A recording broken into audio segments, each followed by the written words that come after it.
daawwattootaa fi kabajamtoota har'a immoo walaloo tokko tokko waliin ilaalla jedheen isiniif waraabuutti seenee isiniif hin dubbisa na dhaggeeffadhaa isinii jedha akka isin barnoota irraa argattan abdiin qaba amma tokko waliin haa ilaallu na hordofa.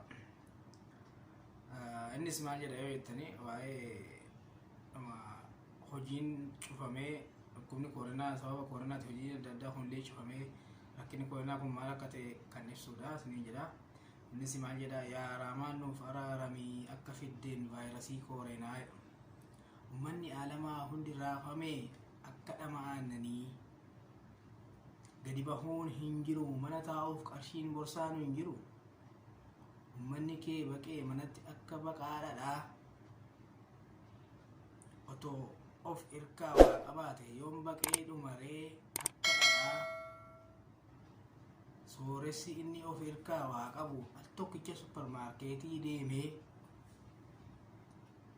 suppermaarkeetii waa keessa waan jiru hunda isaa guurratee gara manaa gale reeshina waggaa tokko guutuu nyaatu anuma tokko caanee hiyyeessi guyyaa guyyaan aduurra oolee argatee nyaatee bulu seera mootummaan baaseen qeetti ol deebi'ee maal isaa nyaatee haa bulu. Hiyyeessi guyyaa guyyaan aduurra oolee argatee nyaatee bulu seera mootummaan baaseen qeetti ol deebi'ee maal isaa nyaatee haa bulu. Yaa abbaa hiyyeessaa ati nuuf birmadhu si malee hin qabnu kan nuuf argu rakkoo keenya. Silas dallansuu ati uummata kee irraa qabdutu kana nutti buuse vaayirasii jedhamu kanasi. Ammas eessa keessa ree uummata kee guyyaa fiigee hojjetee bulu kunoo ji'a gahee erga hagabuu buluu qabe. Yaa raamaan nuuf araaramii badiin keenya ifaadhaa mana keessatti hafnee halkanii fi guyyaa erga wallaaleeyyuu kunoo bubbulleerra. Yaa uummata maaf wallaaltan sila wama uumamtaniif kan isin uumamtan yoo rabbii keessaniif gabroomuudha.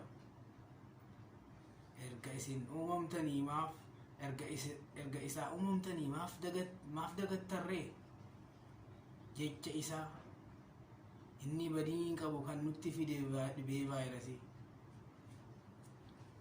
Numatu badee jira ilmi haadha ajjeesee karchallee ciisee jira.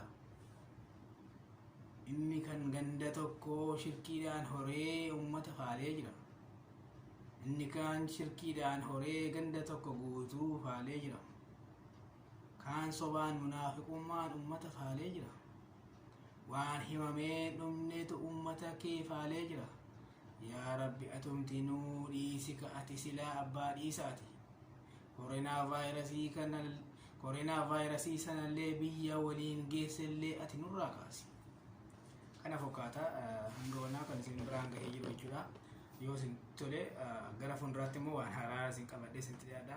Nagaan naaf tura.